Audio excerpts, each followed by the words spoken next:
Hey guys, ngayon ipakita ko sa inyo yung mga ginagamit ng mga may bidsor, yung mga alaga natin. Ah, ang itong na ginagamit na mas mabisa siya, hindi katulad nung yung cream lang tapos yung parang gasa ba yun, yung tapos ididikit. Sa akin hindi siya maganda kasi pag nabasa, naihi, nababasa din yun. Ah, kaya may ano naman yung mga doktor na ganito. Basta sa akin, ayaw ko ng ganun. Mayroon pa silang ibang mas mabisa. Ito siya guys. Ito. Dito sponsor. Ito, may ganito yung alaga ko kasi pagdating ko, marami siyang bidsor yung dati nag-alaga. Pero ngayon wala na. Kaya sabi sa akin, very good ako. Kasi ako daw nag-alaga. Mag 1 year na ako dito. Sa alaga ko, hindi nagka-bidsor kasi sa gabi, kahit sa gabi, pinapatagilid ko talaga siya kasi ayaw ko yung may bidsor kasi pag may bidsor yung alaga natin, mas mahirapan tayo kasi mas masakit din yun tapos mabaho. Ito, nakita ko lang dito. Ito siya. Ito siya guys. Maganda siya. Mabisa talaga siya. Kasi ito guys, hindi siya nababasa. Kahit siya, ganun hindi. And then, ano to? Ayun, nakadikit siya. Halimbawa, kung gano'n kalaki yung portion lang, gugupitin mo siyang gano'n. Pabawasan mo lang ganyan siya. Tapos, para tong sticker, no? Pag tinanggal mo siya, tanggalin mo ng mga isang plastic, ganun. Tapos, dikit mo dun sa bidsor niya. Ganun. Mas mabisa to.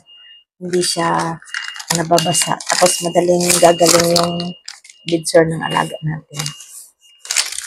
Pwede ka naman, halimbawa, hindi mo alam yung anong tawag dito sa Chinese, ganun. Minsan naman, sa mga kaibigan natin, nagtatanong tayo kasi meron naman talaga sila mga ganyan.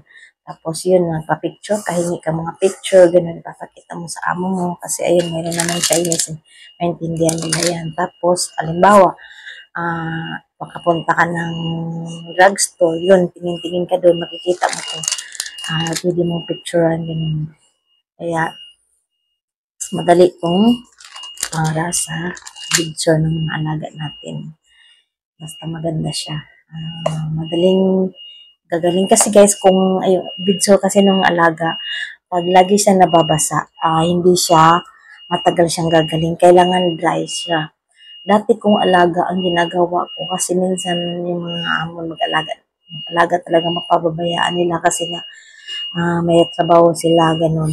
Ang ginagawa ko, dati kong alaga, yung sa gabi, kasi wala pang ganito yun eh, di pa bumili yung amo ko noon, bago pa ako dito sa Taiwan. Ang ginagawa ko, yung diaper, pinapatagilid ko siya sa gabi. Yung diaper sa gabi, hindi ko siya kinu-close. Kailangan ko siyang pasingawin para pag umihi siya, hindi nababasa. Pero guys, ang ano naman dito, ang diaper, dalawa. Isang malaki, tapos isang pad na maliit. Yun ang ano mo pag umihi siya, dun lang sa pad na maliit, hindi yung buong diaper na papalitan mo. Para hindi siya gaanong mabasa. Diba? Ganun.